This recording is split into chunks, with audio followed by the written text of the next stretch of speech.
Hey guys, this is Autotech. Today we're going to be installing a Screamin' Eagle clutch diaphragm spring on the Angry Ginger's fucking Breakout. So you're going to want to go ahead and remove the primary cover. And then you're going to want to go ahead and unwind your clutch cable until it's fully slack. Done. Fuck off. So now you're going to take an 18 mil and you're going to loosen that jam nut. Get an assistant to hold that back tire, otherwise it's going to turn. There it goes. So back that right off without turning the center rod. Okay, stop there. And then wind out that center rod a few turns. Perfect. So now you're going to take your 10 mil and in a crisscross pattern and about a quarter turn at a time, you're going to detorque that clutch spring.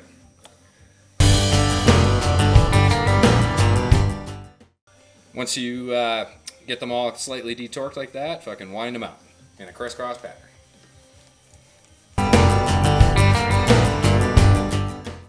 Now you can pop off that old clutch spring. So I'm holding the Screamin' Eagle spring right here, and you can see it's just a touch thicker than the stock one.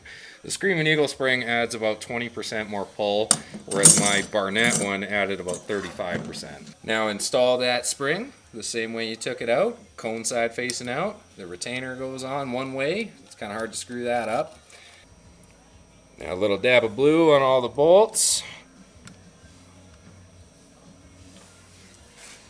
Start threading them in by hand. So now you take your 10 mil and in a slow crisscross pattern, start working them down.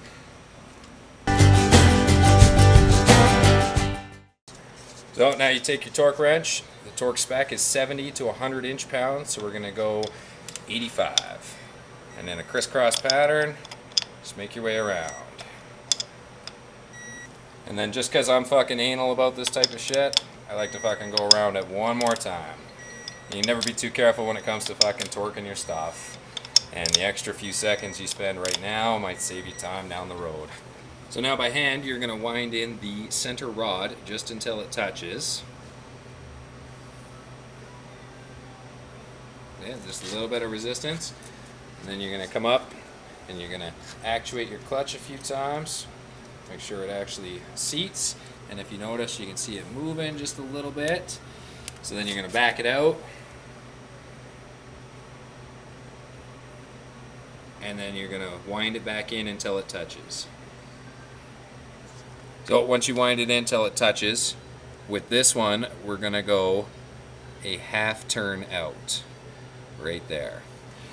And then you're going to wind in that jam nut while carefully holding the Allen socket. And while holding the Allen socket, you're going to snug down the jam nut.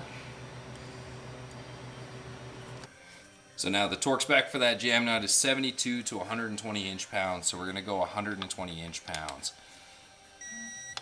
And we're there. So now you're going to take a 1/2 inch wrench. And you're not going to turn it there. You're going to turn it at the adjuster, which is right there. And just wind it out until you got about 1/16 of an inch of free play at your clutch lever. So you want to get about a 1/16 of an inch at the perch here, which is right about here. Some guys online put a dime in there and shit. You can just fucking gauge it by eyesight. Wind that jam nut back down there. And while holding the adjuster with a 1/2 inch, use a 9/16 and just snug the jam nut. Come back up here, make sure nothing changed after you snug that down. Looks like we're pretty good to go. Make sure to put your clip back in the securing location of sorts. So once you get everything all snug down, make sure it all fucking works. Make sure to thoroughly clean your gasket surfaces. Give your outer primary a good clean. Carefully place your gasket on the dowel pins. Apply some blue Loctite to all your fasteners. And carefully put the outer primary up to the inner primary. Now the long bolts are pretty straightforward. You can see where they go all the way to the block. The short ones have a short path, so you really can't screw that up unless you're full retard. So if you refer to your Bible, you'll see that the long bolts get torqued last. So the torque spec is 12 to 13 foot-pounds, so I've got this one set at 12. So, and like always, once you torque everything down in the sequence, make your way around and just do a big circle, make sure everything's where it needs to be. So now that you've got it all torqued down, you're going to want to fill your fluid to the proper level and reinstall your derby cover, and you're fucking ready to rock. We don't have the derby cover that Angry Ginger wants to put on, so we're going to hold off on that for a little bit. I hope you guys enjoyed this one. Make sure you hit that subscribe button.